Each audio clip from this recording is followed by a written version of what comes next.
Je n'ai aucun don particulier, je suis juste passionnément curieux. Cette phrase est signée Einstein et notre invité ce matin nous dit que nous ne la prenons pas suffisamment au sérieux. Non, les mathématiques ne sont pas réservées à certains cerveaux. Il n'y a pas de fatalité à ce que la majorité d'entre nous les juge inaccessibles, du moins si l'on ne s'arrête pas à la moitié du chemin, si l'on apprend à les considérer autrement, à les éprouver autrement. Bonjour David Bessis. Bonjour. Merci beaucoup d'être avec nous. Vous êtes mathématicien, vous avez été professeur assistant à Yale, puis chercheur au CNRS. Vous avez créé et vous dirigez aujourd'hui une société spécialisée en intelligence artificielle, nous en parlerons plus tard. Et vous signez au Seuil Mathematica, une aventure au cœur de nous-mêmes. Le livre paraît demain. Vous donnez le ton dès le début en écrivant l'ambition de ce livre est de changer votre façon de voir le monde, la nôtre donc, lecteur. Et avant d'en arriver là, la première étape, c'est de se défaire de plusieurs idées reçues. La première, écrivez-vous, consiste à penser que pour faire des mathématiques, il faut penser de façon logique. En quoi, David Bessis, est-ce une idée reçue ? C'est une idée reçue parce que les mathématiques sont censées, enfin l'image des mathématiques, c'est que c'est l'endroit de la logique, l'endroit de la rigueur, du calcul, de la démonstration. Et personnellement, quand j'ai commencé à étudier les mathématiques, je les ai étudiées parce que je ne comprenais pas comment on pouvait s'en sortir comme ça. Moi, je n'avais pas du tout l'impression de penser de façon logique. Je pensais que j'avais un problème. Et je m'étais dit, peut-être qu'en faisant des mathématiques, j'allais apprendre à penser de façon logique. Et ce malentendu entre l'image que j'avais des mathématiques et la façon dont je les ai vécues n'a fait que se creuser en fait, au fil de mes études. J'ai été très surpris que l'enseignement ne me parle que des théorèmes, des démonstrations, des définitions, de tout ce qui est technique, et jamais de ce qui personnellement me semble être le plus important, la manière dont personnellement j'interagissais avec ça. Une expérience que j'ai toujours ressentie comme plutôt charnelle dans mon imagination, une façon de manipuler les objets, de jouer avec, d'essayer de les comprendre, de se les approprier. Et ce malentendu, je crois que beaucoup de mathématiciens l'ont vécu de la même manière. C'est jamais écrit comme ça dans les livres de maths, mais quand on devient mathématicien, qu'on parle avec d'autres mathématiciens, on se rend compte qu'eux aussi appréhendent les choses de cette manière-là. Donc il y a comme une histoire secrète de l'expérience physique des mathématiques, qui est une tradition orale chez les mathématiciens et que j'essaie de restituer dans ce livre. Vous citez de nombreux grands mathématiciens, en effet, dans votre livre, David Bessis. Alors, pour que l'on comprenne bien, vous ne dites pas que la logique n'a rien à voir avec ça. Voilà, la logique n'est pas étrangère, évidemment, à cette affaire, mais elle n'est pas seule maître à bord. Oui, elle est un outil, elle est une technique, elle est un outil, mais un outil inhumain qui, comme tous les outils que nous utilisons, quand on mange avec des couverts, les couverts, ils sont en métal, ils sont durs, on peut se faire mal avec si on ne sait pas s'en servir, mais ils ne sont pas nous. Et ce qui compte, c'est comment nous, on interagit avec. Une autre métaphore qui, je crois, est assez parlante, c'est celle de la musique. Si l'enseignement de la musique se réduisait au solfège et aux partitions, tout le monde détesterait ça. Alors pour la musique, l'expérience physique de la musique, on peut tous la faire et on rentre dans la musique par cette expérience. Mais on rentre dans les mathématiques par l'expérience équivalente du solfège. Et c'est une expérience horrible. Les mathématiques se passent dans notre tête, donc on ne peut pas les voir. Et on ne peut pas voir ce qui se passe dans la tête de ceux qui comprennent. Et en fait, tout simplement, ils font des gestes différents dans leur tête. Et je crois que ce disconnect, cette idée mythique, fausse, que de naissance, certaines personnes seraient bonnes en maths et d'autres seraient nulles en maths, tient au malentendu. Comprendre les mathématiques, c'est faire certains gestes dans sa tête. Comme ils sont invisibles, on ne se rend pas compte qu'ils font juste différemment. Donc, il est question d'intuition, d'imagination.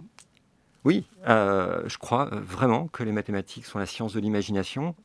Je sais que ça peut paraître très provocateur de le dire comme ça, mais en même temps, quand on lit les récits des grands mathématiciens, celui de Descartes, celui de Grothendieck, celui d'un mathématicien américain qui s'appelle Thurston, que je cite aussi beaucoup, il ne parle que d'imagination de la première jusqu'à la dernière lettre. Alors, la logique est un outil qui permet d'utiliser son imagination d'une certaine manière, d'aller la faire regarder à certains endroits. Et l'intuition, évidemment, il ne s'agit pas de l'intuition, le caprice qu'on a au départ et qui est sans doute faux, mais une intuition qu'on peut travailler et faire progresser. Mais alors, expliquez-nous plus précisément, quand vous parlez d'imagination, quand vous dites qu'il y a des gestes dans la tête, concrètement, qu'est-ce que c'est ? Vous expliquez dans le livre, c'est par exemple, imaginer un cercle, tout simplement. On est capable tous de faire ça. Oui, un énoncé mathématique qu'on comprend tous de manière intuitive, c'est le suivant. Imaginez un cercle dans votre tête. Déjà, On est tous capables de le faire. Est-ce qu'une droite, une ligne droite, peut couper ce cercle en plus que 2 points? Si on se donne quelques secondes et essaye de voir ça, on a tous l'impression que c'est pas possible. Et effectivement, c'est pas possible. Une droite ne peut pas couper un cercle en plus que 2 points. Et vous n'avez pas fait un raisonnement logique. Vous avez vu que c'était pas possible. Ce type d'intuition est un exemple d'une chose qui est évidente pour nous tous. Les mathématiciens, quand ils comprennent des choses, ils les comprennent avec ce niveau d'évidence-là. Et tout le travail de compréhension consiste à jouer avec ces images mentales jusqu'à arriver à trouver une manière facile, évidente de voir les choses. Et pour autant, cette intuition, il ne s'agit pas non plus de la suivre aveuglément. C'est une intuition qui est toujours en dialogue avec la logique, parce que, voilà, c'est important aussi de préciser ça, David Bessis, parce que c'est vrai qu'on n'a pas l'habitude d'entendre ça et qu'on nous dit plutôt, quand on nous parle de rationalité, que nos intuitions, il faut nous en méfier. Exactement. Donc, en gros, il y a 2 camps. Il y a ceux qui suivent leur intuition et qui décident que tout ce qu'on va leur dire contre, c'est des idioties, tous les autres sont des imbéciles. Et il y a ceux qui vont se dire, mon intuition est fausse, donc je suis idiot, donc je ne suis pas assez intelligent, donc surtout, je n'écoute pas mon intuition. Un exemple de discours qui renforce ça, c'est les thèses de Daniel Kahneman sur les biais cognitifs. Daniel Kahneman est un grand psychologue qui a eu le prix Nobel d'économie en 2002. Et il illustre sa théorie des biais cognitifs avec l'exemple de la balle et de la batte. L'exemple, il est assez simple. Une balle et une batte coûtent ensemble 1,10 $. La batte coûte 1 $ de plus que la balle. Combien coûte la balle? Et ce que dit Kahneman, c'est qu'il le mesure, et ça c'est vrai factuellement, l'immense majorité des gens répondent que la balle coûte 10 cents, ce qui est faux. Si elle coûtait 10 cents, la batte coûterait 1,10 $, donc au total 1,20 $. La bonne réponse, c'est 5. Et ce que dit Kahneman à cet endroit-là est très intéressant. Il dit, la plupart des gens donnent la réponse intuitive, et la réponse intuitive, c'est 5 cents. Mais c'est 10 cents, pardon. Pour moi, c'est 5 cents, donc c'est 10 cents. Ceux qui donnent la bonne réponse sont les rares qui ont accepté de rejeter leur intuition et de se donner la peine de faire le calcul dans leur tête. Or, moi, quand on m'a fait l'exercice, j'ai répondu 5 cents parce que c'était juste visuellement évident que c'était 5 cents. Ce que Kahneman prétend être impossible, donc Kahneman dit que je n'ai pas le droit de faire ce que je fais, et pourtant je sais que je le fais. Et c'est pas que je suis un génie, c'est juste que ma manière d'interagir avec les nombres a graduellement modifié ma façon de me les représenter. Et un problème comme celui de la balle et de la batte me fait voir immédiatement la bonne réponse. Et j'explique dans le livre, et je crois que pas mal de lecteurs m'ont déjà dit qu'ils arrivaient effectivement à finir par voir que la balle coûtait 5 cents et que c'est pas si dur que ça. Il faut se donner la peine de faire travailler son intuition, de la reprogrammer en quelque sorte. Elle est plastique, et c'est là où la logique nous est utile. Elle nous permet de savoir où notre intuition se trompe. Au lieu de la fuir et de cesser de la regarder, il faut la regarder là où elle est fausse. Et en comprenant de quelle manière elle est fausse, en fait, on va graduellement la faire se modifier. La logique ne sert pas à penser, elle sert à découvrir à quel endroit on pense faux. C'est ce que vous écrivez dans votre livre, David Bessis. Alors, vous parliez de Daniel Kahneman. Donc, effectivement, c'est le fameux système 1, système 2. Vous, en fait, vous ne les rejetez pas, mais vous en ajoutez un troisième. C'est ça? Oui. Le système 1, c'est la pensée comme l'éclair, quoi. Instinctivement, est-ce qu'un éléphant est plus gros qu'une souris? Oui, vous n'avez pas besoin de réfléchir. Ça, c'est le système 1. Et Kahneman a raison, c'est la façon dont notre cerveau est câblé à un moment donné. Le système 2, c'est le raisonnement logique, c'est ce qui est inhumain. C'est quand on va faire des calculs, des déductions, on va écrire sur le papier, etc. Et personnellement, moi, je ne fais pas confiance à mon système 2 non plus, parce que je suis nul en calcul. Dès que j'écris comme un cochon, dès que j'essaie de faire 3 lignes de calcul, je me prends les pieds dans le tapis, c'est faux. J'utilise le calcul comme une sonde pour voir un tout petit peu plus loin que mon intuition. Et j'utilise ce que j'appelle, alors ça c'est pas, Kahneman ne le définit pas, mais je définis le système 3, qui se fait à une échelle de temps beaucoup plus grande, qui est celle en fait de la reprogrammation de l'intuition. Donc on fait dialoguer l'intuition et la logique, on essaye de voir avec la logique où l'intuition est fausse, on modifie notre intuition jusqu'à comprendre ce que nous dit la logique, et au bout du bout, on a vraiment progressé, on s'est transformé. Et c'est ça, je pense, le plaisir de l'expérience mathématique, c'est le plaisir de devenir capable de comprendre intuitivement des choses qui, a priori, étaient totalement hermétiques. Alors, vous le disiez, vous citez beaucoup de mathématiciens, de savants.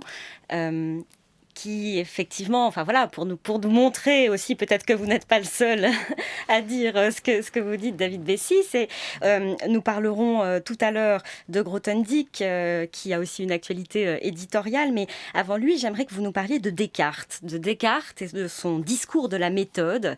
Que dites-vous? Nous lisons beaucoup, mais très mal. Alors, Oui, je pense qu'on le lit très mal, je pense qu'on le lit comme un texte de philosophie. Et en le relisant, je l'avais lu comme tel, parce que c'est comme ça qu'on me l'avait enseigné. Et ce qui a été la clé pour moi de la possibilité d'écrire ce livre, c'est de me rendre compte qu'en fait, ce que dit Descartes est quasiment mot pour mot ce qu'écrivent des mathématiciens du XXe siècle comme Thurston ou Grothendieck, ou même souvent ce qu'écrit Einstein, en fait. Et en vrai, le discours de la méthode est un témoignage personnel, il le présente comme tel. C'est à la limite du manuel de développement personnel. D'ailleurs, c'est Descartes, ce que vous dites de façon un peu provocatrice, qui devrait être rangé au rayon développement personnel. Bon. En fait, je pense que c'est Descartes qui le dit. Il dit au début du discours de la méthode, je ne suis pas plus intelligent que les autres, mais j'ai trouvé cette méthode géniale qui m'a permis de devenir le plus fort. Je vais vous raconter comment j'ai fait, ce qui est quand même les codes du développement personnel. Et d'ailleurs, il n'en était pas à son coup d'essai, puisque quand il avait 20 ans, il avait écrit un traité d'escrime où il expliquait comment on pouvait gagner à tous les coups. Donc, il est quand même dans cette démarche de chercher le meilleur de soi-même, quoi. Et en fait, quand on relit le discours de la méthode à la lumière du témoignage de tous les mathématiciens célèbres qui se sont donné la peine d'écrire là-dessus depuis des siècles, on se rend compte qu'il dit la même chose. Il raconte comment il utilise son imagination et son intuition. La question du doute est en réalité, il y a un malentendu sur le doute. On nous le présente à l'école comme quelque chose de très méthodique, entre guillemets, effectivement, mais on le présente comme une méthode verbale, à l'écrit. On fait petit 1, petit 2, on énumère, on se force à faire des hypothèses à l'écrit, etc. En fait, c'est vraiment une activité mentale. Et Descartes le dit assez bien, en fait. Pour douter, il faut imaginer que ça puisse ne pas être vrai. Mais c'est cette activité d'imagination qui a un enjeu, parce qu'elle met en œuvre, et je pense que c'est ça que Descartes a touché sans pouvoir le nommer, le doute met en œuvre la plasticité mentale. Quand on commence à regarder nos certitudes et nos intuitions de près, on se rend compte que peut-être qu'elles ne sont pas exactement comme elles devraient être. Et cette activité d'imagination modifie notre imaginaire. Le doute cartésien est viscéral, c'est ce que vous écrivez. Oui, on doute.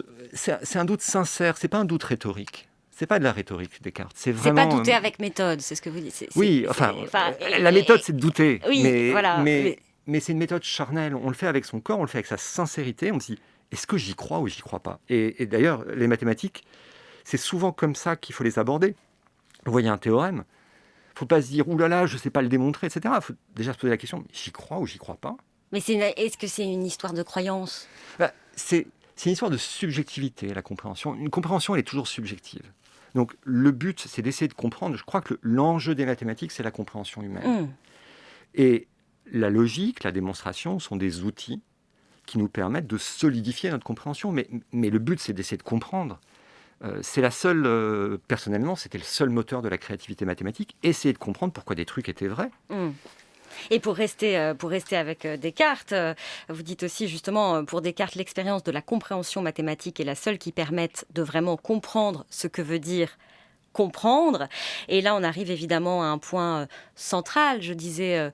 éprouver tout à l'heure les mathématiques, éprouver, c'est aussi dans le meilleur des cas, éprouver cette joie, cette émotion si particulière qui est celle de comprendre.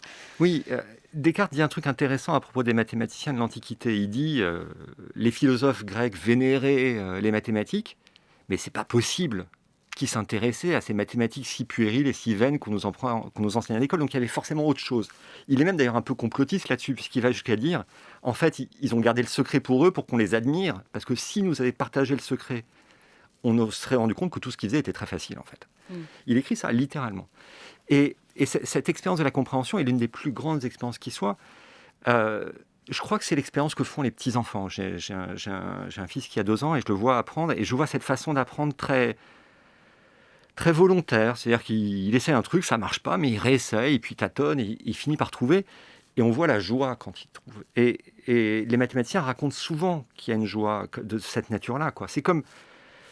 C'est très dur d'expliquer ce qu'est un concept mathématique, mais le plaisir de comprendre un concept mathématique, c'est comme le plaisir de comprendre d'un seul coup ce que c'est que les couleurs ou ce que c'est que les formes. C'est rajouter de nouvelles choses de ce type-là à notre capacité de comprendre le monde, c'est d'une puissance et d'une profondeur très forte. Et c'est très, très émotionnel comme sensation. Et pour le coup, c'est une joie connue, y compris des mauvais en mathématiques, parce que lorsque pour une fois on y arrive, justement, on a vraiment l'impression d'avoir une révélation. Oui, et c'est pour ça que j'ai essayé de partir d'exemples. J'ai essayé de d'écrire un livre qu'on pouvait lire dès le lycée, c'est-à-dire qui part d'exemples que tout le monde connaît. Apprendre à voir que la balle coûte 5 cents, je pense que c'est une expérience forte, en fait. Se rendre compte que la somme des entiers de 1 à 100, on est capable de visuellement la calculer sans effort. Personnellement, c'est ce genre d'expérience que je trouvais magique dans ma jeunesse et qui m'ont donné envie d'étudier les maths. Mais à l'époque, je croyais que c'était toujours des accidents, des coups de chance. Et ce que j'ai découvert par la pratique des mathématiques, c'est qu'en vrai, il y a une sorte d'attitude du corps ou d'attitude psychologique. C'est un peu dur de parler d'attitude d'imagination, de trouver les bons mots. Mais il y a une manière de faire qui rend possible une sorte de décontraction, de regarder les choses avec curiosité. Et oui, mais c'est là où effectivement c'est central dans votre argumentaire. Vous dites les mathématiques sont une activité physique, il y a une sorte de yoga mental. Bon, et en même temps, évidemment, il ne suffit pas d'avoir une grande capacité d'imagination pour avoir compris les mathématiques non plus. Et d'ailleurs, vous dites bien en vérité, tout ça n'est pas facile. Bien sûr que non, ça reste difficile, y compris pour les plus grands mathématiciens. Ça reste difficile, mais comme je pense toutes les activités qui nécessitent de la coordination psychomotrice, apprendre à marcher, c'est pas facile. Apprendre à manger avec des couverts, je vous garantis que c'est pas facile, je le vois tous les jours. Apprendre à faire un sport quelconque, prenez la planche à voile. Si on vous dit vous allez tenir en équilibre sur une planche à voile, vous ne le croyez pas si vous l'avez jamais vu. Et la première fois que vous essayez, vous vous cassez la figure, c'est normal. Mais notre corps a la possibilité d'apprendre ces gestes et de les rendre intuitifs. Une fois que vous savez faire du vélo, vous savez faire du vélo. Mais ce n'était pas évident a priori. Ça met du temps. Apprendre à parler n'est pas facile. Et vous dites pourtant, personne ne dirait le langage, moi j'y comprends rien, ça ne m'intéresse pas. Oui. Ça. Et la particularité des mathématiques, c'est comme il n'y a pas de traces visibles de ce qui fait la sève des mathématiques, c'est-à-dire l'expérience de la compréhension. On a tendance à penser que ça n'existe pas vraiment et que les autres sont des magiciens, mais en fait, on est tous fait pareil là-dessus. On est tous fait pareil, et il y a une dimension très importante justement aussi du langage, et ça fait partie des éléments dont nous allons parler dans la deuxième partie de cet entretien. David Bessis, vous restez avec nous. Votre livre Mathematica, une aventure au cœur de nous-mêmes paraît donc demain au Seuil. Dans une vingtaine de minutes, nous parlerons d'enseignement, nous parlerons d'une grande figure des mathématiques, donc Alexandre Grothendieck, mort en 2014 et dont le récit Récolte et Semailles vient d'être publié par Gallimard, et nous parlerons aussi d'intelligence artificielle. Rendez-vous après le billet politique et le journal que voici, puisqu'il est 8h. 7h-9h, les matins de France Culture. Chloé Cambrelin. Il est 8h21 et nous retrouvons notre invité, le mathématicien David Bessis. David Bessis, vous avez été professeur assistant à Yale, puis chercheur au CNRS. Vous dirigez désormais une société spécialisée en intelligence artificielle et vous signez au Seuil Mathematica, une aventure au cœur de nous-mêmes. Le livre paraît demain. Vous nous avez expliqué avant 8h que les mathématiques n'étaient pas seulement de la logique et du calcul, mais aussi une activité physique, de l'intuition, une capacité d'imagination, un aller-retour permanent entre logique et intuition, la capacité donc à mobiliser des images mentales, et que, alors pris comme ça, pour tout ce qu'elles sont, les mathématiques n'étaient pas réservées à certains et inaccessibles à d'autres. C'est ce que vous appelez les secrets des mathématiques. Mais alors, David Bessis, il y a tout de même une question. Pourquoi ces secrets sont-ils secrets ? C'est une très bonne question. C'est une très ancienne question. Descartes déjà mentionnait l'idée du secret. Je pense que mon hypothèse, j'en ai pas la preuve, mais c'est ce qui me paraît le plus crédible, c'est que le malentendu dure depuis 2300 ans, depuis les éléments d'Euclide, et il tient au fait suivant. On peut présenter les mathématiques, ce que j'appelle les mathématiques officielles, et je les conteste pas, je dis juste qu'il y en a d'autres à côté, sous forme axiomatique, logique, etc. Et ça, c'est la trace visible qu'on peut partager. L'autre partie, ce qui se passe dans nos têtes, on ne peut pas directement le partager, on n'a pas beaucoup de mots pour le décrire correctement, et jusqu'à très récemment, c'était inexplicable. Le mot d'intuition, il est un peu fumeux. Enfin, en tout cas, il a mauvaise réputation. Ça fait pas très sérieux de dire qu'on... Ça fait pas très mathématique, Ça pour fait- dire. Pour un mathématicien professionnel, Oui, mais- c'est un mot très courant, c'est très banal. mais- Et on ne dit pas, quand on pense à un mathématicien très fort, très brillant, on ne dit pas il raisonne très bien, on raisonne tous de la même manière, mal. Mais on connaît les règles de base de la logique. Par contre, on dit, il a une très bonne intuition de telle ou telle chose. D'ailleurs, l'intuition, elle n'est pas universelle, elle est spécialisée. Donc, ça avait un côté un peu sulfureux. Et je crois que c'est pour ça qu'on a refusé de lire Descartes, de vraiment comprendre ce qu'il essaie de nous dire. C'est pour ça qu'un récit comme celui de Grothendieck est si étrange. Et c'est pour ça que cette parole, elle a eu du mal à se faire entendre dans l'enseignement. Elle est en quelque sorte réservée aux plus grands mathématiciens, aux grands physiciens. Einstein a énormément parlé de l'intuition, mais ils en parlent une fois qu'ils sont déjà au sommet de leur gloire, une fois qu'on ne peut pas leur dire attends, tu sais pas de quoi tu parles, tu dis n'importe quoi. Et moi-même, l'expérience personnelle que j'avais de mon intuition, elle était très forte, j'étais sûr de ce que je vivais, par contre je ne savais pas l'expliquer. Et là, il y a une nouveauté, que je trouve un moment historique très intéressant, et c'est ça qui, personnellement, m'a passionné dans l'intelligence artificielle. Ce qu'on appelle intelligence artificielle aujourd'hui, qui s'appuie sur les algorithmes d'apprentissage profond, en réalité, c'est l'intuition artificielle. C'est-à-dire qu'on est capable, pour la première fois, de fabriquer des machines qui sont inspirées de la façon dont notre cerveau est organisé et qui arrivent à simuler notre mode de raisonnement intuitif. Et une fois qu'on comprend que c'est pas déconnecté de la rationalité, l'intuition. Il y a une réalité matérielle derrière tout ça, on est capable de l'expliquer. Mais finalement, j'espère en tout cas que ce récit va devenir audible. Alors, on reparlera effectivement tout à l'heure d'intelligence artificielle, puisque c'est ça votre activité désormais depuis déjà quelques années, David Bessis.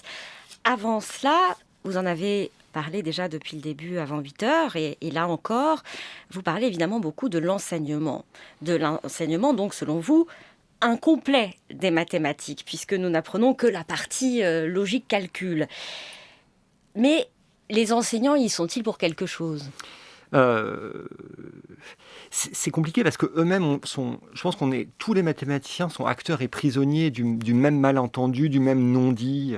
Il faut que collectivement on arrive à trouver les bons moyens de transmettre tout ça, et j'ai surtout pas l'intention d'arriver avec des réponses toutes faites. D'abord, j'ai enseigné que dans le supérieur, donc je me garderai de donner des leçons pratiques pour les enseignants du primaire et du secondaire. Je pense qu'ils connaissent mieux leur métier que moi. Ce que moi je peux raconter, c'est deux choses qui me paraissent importantes. D'une part, je crois que c'est fondamental de changer notre représentation culturelle de comment fonctionne notre cerveau. Les stupidités du genre cerveau gauche, cerveau droit, ça n'existe pas. Notre cerveau, c'est pas une machine logique, c'est pas un ordinateur. Et l'intuition, c'est pas n'importe quoi. Croire, par exemple, comme le dit Kahneman, que notre intuition est structurellement fausse et qu'on peut rien y changer, c'est catastrophique. C'est un peu comme si vous vouliez enseigner la natation à des gens en leur disant votre corps est fait de pierre et vous coulez au fond. Et vous n'avez aucune chance d'y arriver, ils ne vont jamais vouloir. Si vous dites aux gens votre intuition est fausse, elle est mauvaise, vous devez vous en défaire, vous êtes sûr qu'ils n'arriveront jamais à comprendre les maths. Donc je crois qu'on a un travail de réhabilitation de l'intuition, et qui, encore une fois, ne doit pas être fait de manière complaisante. Il ne s'agit pas de céder à tous les caprices. Notre intuition est très souvent fausse, et d'ailleurs toujours un peu fausse. Et le but est de la travailler comme un matériau qu'on peut faire progresser. Oui, de se mettre à l'écoute, en fait, y compris pour savoir qu'elle est fausse. Y compris, et c'est à ça que sert la logique. Voilà. Mais l'idée de la plasticité mentale, c'est quelque chose de sérieux, et c'est la clé de la compréhension mathématique. Si on ne prend pas conscience qu'on peut devenir capable de comprendre des choses qui aujourd'hui nous paraissent vraiment incompréhensibles, on ne peut pas avoir envie de se confronter aux mathématiques. Le travail mathématique, c'est exactement cette transition-là, de l'incompréhensible total jusqu'à la clarté limpide. Le grand oubli de notre culture et de notre éducation, écrivez-vous, c'est de nous dire que nous disposons d'une extraordinaire plasticité mentale et que notre destin dépend en très grande partie de ce que nous choisissons d'en faire. L'échec de l'enseignement des mathématiques n'est qu'une victime collatérale de cet oubli. C'est ce que vous écrivez dans le livre. Alors, vous parliez tout à l'heure de la posture de l'enfant. Justement, vous nous dites qu'il faudrait la retrouver, et vous en parlez en faisant référence donc à un homme qui est considéré comme l'un des plus grands mathématiciens, mais qui était encore plus que cela, nous dites-vous, c'est Alexandre Grothendieck. Est-ce que vous pouvez nous parler de lui, puisqu'on ne le connaît pas forcément ? Oui, alors je vais en parler brièvement. C'est un personnage tellement grand que toute présentation. Oui, forcément. Donc c'est un aperçu, disons. Voilà, Ouais. Beaucoup de gens le considèrent comme le plus grand mathématicien du XXe siècle. Ça n'a pas forcément un sens très précis comme définition, mais ça caractérise un peu la taille du personnage. Il est né en Allemagne. Ses parents étaient En 28. Exactement. Ses parents étaient des anarchistes qui ont été menacés par le régime, qui ont dû s'exiler. Il a été confié à une famille d'accueil. Pendant la guerre, il s'est réfugié en France à l'adolescence. Il a passé l'adolescence avec sa mère dans un camp pour réfugiés indésirables. Ils étaient apatrides. Il a fait l'essentiel de sa carrière en France. Il a une carrière absolument fulgurante. Dès sa rencontre avec la communauté mathématique, il a démontré une capacité à résoudre des problèmes, à inventer des concepts absolument phénoménales. Il a eu la médaille Fields, qui est l'une des plus grandes récompenses mathématiques, mais il est bien plus que ça. Son travail est gigantesque. Je ne peux évidemment pas aborder le contenu de son travail. Et il y a une rupture dans sa vie, qui est quelque chose d'assez important. En 1970, il avait une quarantaine d'années. Il a quitté de manière très abrupte la vie scientifique. Et il a mené une carrière d'écologie, il s'est consacré au militantisme pour l'écologie radicale. Et puis, graduellement, il s'est enfermé dans une vie d'ermite. Il a passé les dernières décennies de sa vie tout seul dans une petite maison au pied des Pyrénées, sans électricité. Et pendant cette période, il a écrit un certain nombre de textes. Certains restent inédits. L'un des textes les plus célèbres s'appelle « Récoltes et semailles », et c'est un texte écrit au milieu des années 80, qui a circulé sous le manteau dans la communauté mathématique, inspiré beaucoup de gens. Je l'ai lu il y a une quinzaine d'années, et ça a eu un grand retentissement sur moi. Et coïncidence du calendrier, Voilà. il est sorti il y a une semaine. Donc, Voilà. Félicitations à Gallimard Philippe d'avoir Gallimard. osé publier ces 2000 pages. Je Ce crois. monstre, c'est ça, Ouais. comme il disait. Oui. Honnêtement, c'est un texte. Faut Vous vouloir, dites que vous ne quoi. Faut conseillez vouloir. pas forcément sa lecture. C'est pas pour tout le mais monde. Voilà. C'est un texte avec des passages fulgurants, limpides, sublimes sur les mathématiques, d'autres où il ressasse pendant des centaines de pages des rancœurs pas très intéressantes et pas très convaincantes, mais le document que ça représente et ce qu'il dit sur l'activité mathématique est d'une énorme valeur. Et donc, Grothendieck est donc mort en 2014. Il y a donc ce texte Récolte et semailles que vous citez beaucoup dans la partie assez importante du livre, de votre livre, partie dans laquelle donc vous parlez de lui. Ce qui mène et domine dans mon travail, ce qui en est l'âme et la raison d'être, dit-il, ce sont les images mentales qui se forment au cours du travail pour appréhender la réalité des choses mathématiques. Donc, effectivement, vous êtes dans la lignée, parce que c'est ce que vous nous avez dit tout à l'heure, très précisément. Il va même plus loin que ça. Il dit que toute sa vie, il n'a jamais pu comprendre le moindre texte mathématique s'il n'arrivait pas à se fabriquer des images mentales. Et c'est un propos fort, vraiment. Ça dit, cette manière un peu secrète, qui n'est jamais mentionnée dans l'enseignement, de comprendre les mathématiques, et pour l'un des plus grands mathématiciens de l'histoire, la seule manière qu'il a, lui, de comprendre même les choses simples, dit-il. Et oui, et en même temps, il y a une question de David Bessis aussi. Vous dites que voilà, on n'apprend pas les mathématiques comme ça, c'est vrai. Vous dites que vous êtes arrivé à cette façon finalement de réfléchir et d'apprendre au fil du temps, pas très tôt finalement. Bon, mais alors. Est-ce que pour comprendre ce que vous nous dites là, cette manière d'éprouver les mathématiques, de mobiliser des images mentales, etc., est-ce qu'on peut faire ça à l'école primaire, au collège? C'est peut-être aussi là qu'il y a Je pense qu'il y a des choses à essayer. Là-dessus, l'expérience des mathématiciens est intéressante. Elle peut servir d'inspiration. Parce que quand on est un mathématicien professionnel, quand on fait de la recherche, on est finalement projeté dans la position du nul en maths. Parce que vous allez à une conférence, vous écoutez un exposé, vous comprenez rien. C'est horrible. On a vraiment l'impression d'être totalement débile. C'est l'impression partagée par tous les mathématiciens quand ils vont écouter une conférence. Ils ne comprennent rien. Ils décrochent en 2 minutes, 3 minutes, 4 minutes. Les mots qui sont prononcés n'ont aucun sens. Les symboles kabbalistiques sur le tableau ne veulent plus rien dire. Et généralement, ça ne sert à rien de s'accrocher. Les mathématiciens savent, par leur expérience, que le cours magistral, l'exposé magistral, où il y a quelqu'un qui parle et puis une salle qui écoute religieusement, ça ne permet pas de comprendre. Et quand ils veulent comprendre, ils font autrement, en fait. Et la manière dont ils font, je trouve que c'est une bonne source d'inspiration.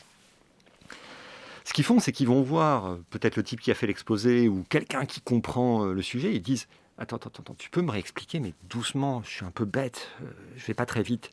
Ça, je ne comprends pas, explique-moi. » Et puis, ils reposent la même question, ils la reposent, en fait, comme un enfant fait, finalement. Donc, il faut arriver à recréer la possibilité de dire très simplement, sans aucune honte, écoute, j'ai rien compris à ce que tu m'as dit, recommence, vas-y plus doucement.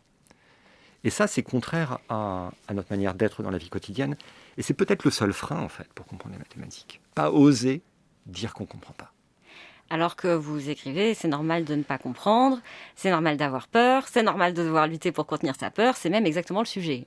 Oui, l'enjeu des mathématiques, c'est la compréhension. Et si on comprenait d'emblée, il n'y aurait pas besoin de faire des mathématiques.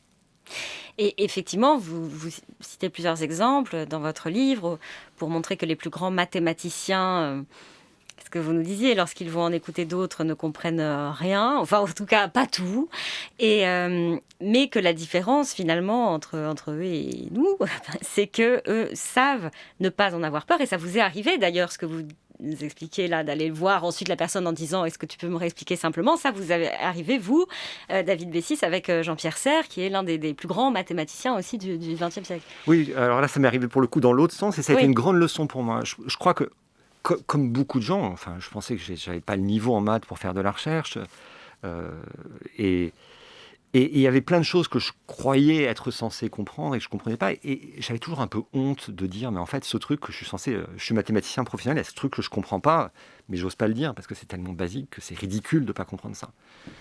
Et je pense que je n'avais pas trouvé la bonne technique pour, de manière décontractée, socialement, oser dire que je ne comprenais pas. Et un jour, j'étais déjà un mathématicien établi, j'avais une trentaine d'années, j'étais au CNRS et j'ai donné un exposé de séminaire.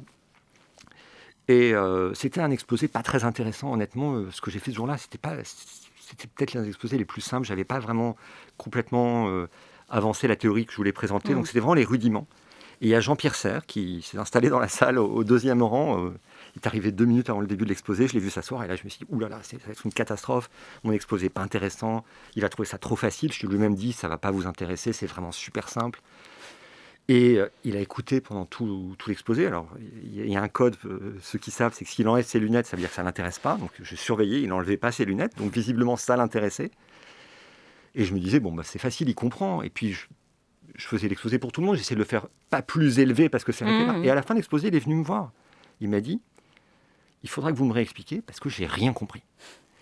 Et ça m'a évidemment choqué. Mais comment il peut faire un truc pareil ? Pourquoi il fait ça ? C'est pas possible.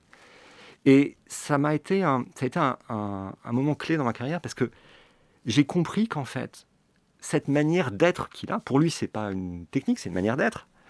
Mais en fait, c'est pas juste qu'il ose faire ça parce qu'il est déjà Jean-Pierre Serre et c'est plus facile. C'est qu'en fait, il faut faire ça pour vraiment devenir très bon en maths. Et ce conseil-là qui est, dès que vous comprenez pas, dites-le, même si vous avez l'impression que c'est stupide. Je l'ai retrouvé sous la plume de plusieurs des très grands mathématiciens que je cite. Je me suis approprié la méthode. Je la trouve assez drôle, en fait, finalement, de dire, mais écoute, je suis vraiment débile, réexplique-moi depuis le début, lentement, s'il te plaît. Ça marche très très bien, ça te détend l'atmosphère. Et vous citez en exemple aussi, un peu dans ces formules, vous dites que finalement, le bon prof de maths, entre guillemets, on va dire, voilà, le bon prof de maths, c'est celui qui explique à quoi sert le grille-pain, et le mauvais prof de maths, c'est celui qui explique toutes les pièces qui forment le grille-pain. Vous avez tout un moment où vous citez comme ça les modes d'emploi et leur côté un peu absurde, finalement. Alors, il y a un aspect aussi très intéressant dans votre livre, David Bessis, sur mathématiques et langage. Est-ce que vous pouvez nous expliquer la différence entre le langage et la langue mathématique, qu'est-ce que cette différence entraîne? Oui, en fait, je crois que c'est pas facile de définir les mathématiques. D'ailleurs, ça fait partie des mots dans le dictionnaire où vous allez sur Wikipédia, vous regardez mathématiques et il y a écrit il n'y a pas de bonne définition des mathématiques. Donc tout à l'heure, je disais c'est la science de l'imagination. Il y a une autre manière de définir les mathématiques qui est dans leur rapport au langage. Dans la vraie vie, quand on se parle, quand je vous parle, les mots que j'emploie, je les ai pas définis. Et le sens qu'on leur donne, c'est notre expérience commune. Et d'ailleurs, on voit bien dans les dictionnaires que ça donne l'impression, vu de loin, que ça définit correctement, mais en fait, vous vous rendez compte que ça définit jamais correctement. Tout est circulaire dans tous les sens. De toute façon, il n'y a pas un premier mot. Donc cette manière, ce rapport au langage, qui est le rapport humain au langage, est un rapport avant tout perceptif. On associe des perceptions aux mots. Les mathématiques sont le seul endroit où l'usage des mots fonctionne différemment. Les mots sont définis. Finalement, c'est ça qu'on appelle la méthode axiomatique, c'est donner un sens très précis aux mots. D'ailleurs, dans un texte mathématique, les phrases les plus importantes, ce n'est pas les théorèmes, ce n'est pas les démonstrations, c'est les définitions. Dans un exposé de mathématiques au niveau recherche, c'est généralement les seuls énoncés corrects. Le reste, c'est toujours un peu faux parce qu'on s'en fout un peu, mais il faut que les définitions soient correctes, sinon on ne sait pas de quoi on parle. Et la réalité, c'est que ces deux rapports au langage ont deux fonctions. Le rapport humain, c'est pour comprendre intuitivement. Le rapport mathématique, c'est pour pouvoir raisonner de manière logique. Parce qu'on ne peut pas raisonner de manière logique si les mots n'ont pas été proprement définis. Mais il y a une conclusion à ça qui est... Ce que je dis jusqu'ici, je crois que tout le monde le sait, ça fait partie de l'enseignement. Ce que je vais dire maintenant, personnellement, on ne me l'a jamais dit. C'est que la conclusion, c'est que la logique est inopérante sur notre langage ordinaire. Donc on peut toujours faire des raisonnements, il y a des choses dont on peut se convaincre par des raisonnements logiques qui nous paraissent vrais, telle chose est vraie, donc telle chose est vraie, mais en fait, dans la vie de tous les jours, ça ne marche pas comme ça, parce que comme les mots sont un peu mous, il faut quand même s'assurer que la conclusion, elle est quand même vraie, expérimentalement. Ça explique beaucoup de choses sur la méthode scientifique, ça explique beaucoup de choses sur les limites de la rationalité, ça explique ce qu'est la paranoïa, qui est de croire que les conclusions logiques qu'on fait s'appliquent dans la vie de tous les jours. En fait, pas forcément.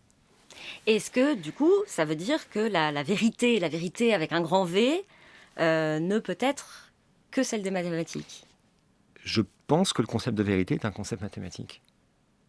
Et les concepts mathématiques, ils existent dans la tête. Je ne sais pas, pointez-moi dans le monde autour de nous où est la vérité. Je ne sais pas désigner ce qu'est la vérité. C'est une abstraction mathématique.